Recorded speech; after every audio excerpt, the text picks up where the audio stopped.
Okay, so we have now, let's continue the sentence. We're gonna skip the parentheses for later on, for in a few minutes. But here we have the third class condition, and. If and, maybe you will, maybe you won't. If may not seen, this is the aorist active subjunctive of meno. We've seen this one. If she remains, if she continues, if she remains, if she persists, if she remains, and plus piste, in the faith, in the doctrine. If she remains, maybe she will, maybe she won't. And this is the aorist tense, collecting in the constitutive aorist, collecting into one totality her advancement in the plan of God, remaining in doctrine, producing virtue, receiving experiential sanctification. The active voice, she produces the action of the verb of remaining in the system, advancing in the system.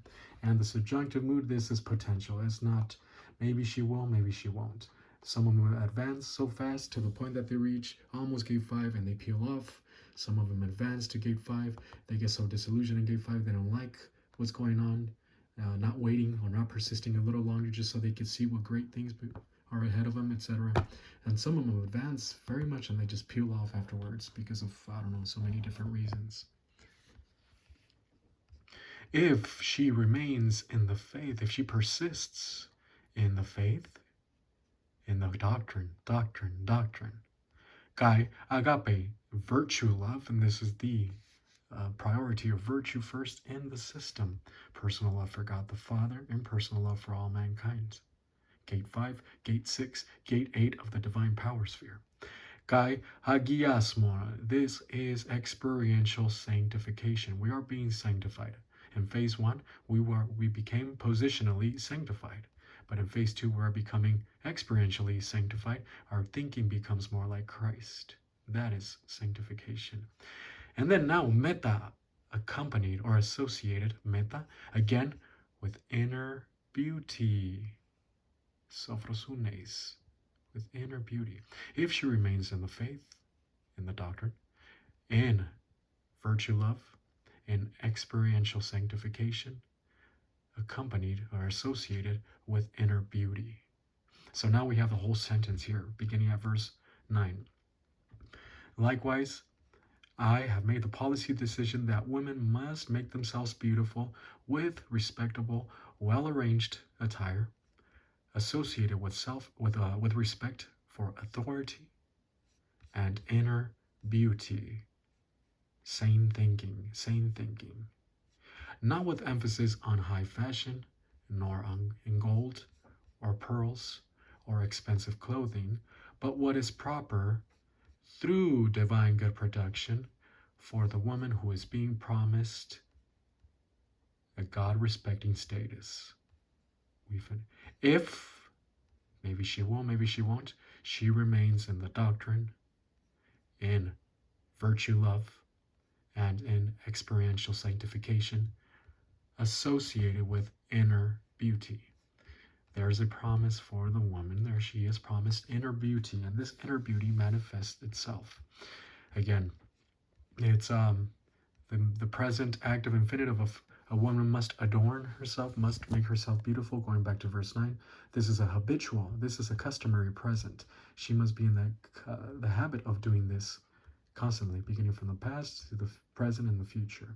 This is customary. The active voice, she produces the action of the verb, and the infinitive, this is an imperatival infinitive. The infinitive can be used as an imperative, so it is a mandate for the woman to make herself beautiful, so that the promise could be fulfilled to her. There, God does have a special promises for her. So now, the purpose for our well, let me just go over a few points before we begin the purpose of our digression. Point 1, this passage does not forbid the use of jewelry, pearls, etc., but rather to emphasize inner beauty.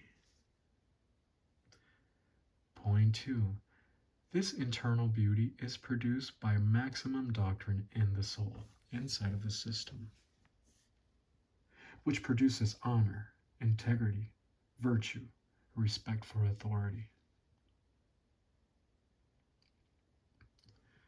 Point 3, while the woman is mandated to make herself beautiful externally, as we see right here in verse 9, make herself beautiful with well-arranged, respectable clothing. Again, while the woman is mandated to make herself beautiful externally, it must never be divorced from the beauty of the soul. It must never be divorced from internal beauty. Point 4.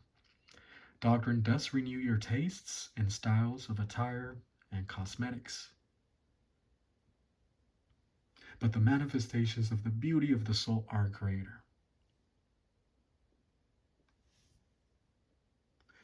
And point 5, this promise is for women, right here in this case, is not for men. Us men cannot understand this. There's a special promise for women with regards to beauty, inner beauty, which manifests into the external. Okay, so now we can go on and carry on with our parenthesis, which is the purpose of our digression. Verse 11, going back to Eve, to the woman. And look what it says. A woman should learn in quietness and full submission. It's going to go back to the woman, Isha, and how she rejected authority at the garden. So, Gune and Heisuchia, in silence. The woman in silence. And here's the main verb, mantaneto. Let her learn. Let a woman learn. And this is the present active imperative. The present tense also is customary, that she must always be in the habit of doing this. When it's inside the church. This is inside the local church, not outside.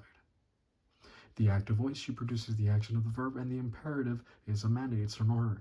Let the woman learn in silence. In pase hupotage, submission, in total submission. And this is that she learns in silence, and she must be listening while she is hearing the word of God. Because when her soul is talking, meaning that she's thinking about something, that is that her soul is talking. If her soul is talking, she's not going to be understanding the word of God. She's not going to be listening to it. Therefore, she's not going to grow. And this goes back to the garden, because who was the first one to reject God's monologue? So God would come in and teach them through monologue, not conversation. It was monologue. He would be doing the teaching. She rejected it. She was not paying attention. The woman did not pay attention. Then came Satan, and he gave her dialogue, a conversation. Oh, you want to share your ideas? Okay, you share your ideas. Let me share my ideas here. And that's what a lot of the seminaries nowadays, even in academia today, they emphasize group work. They emphasize, what do you think? I don't know, maybe it's this or maybe that. What do you think? Maybe this, maybe that. You go to school to learn through monologue from your teacher. He's the one who's done all the studying. But people want to emphasize dialogue. Well, the woman wanted dialogue. She wanted to talk herself. He approached her with equality. We're both equal. I'm not the one teaching. Let's have a conversation and we can teach each other like that. That's what Satan approached her with.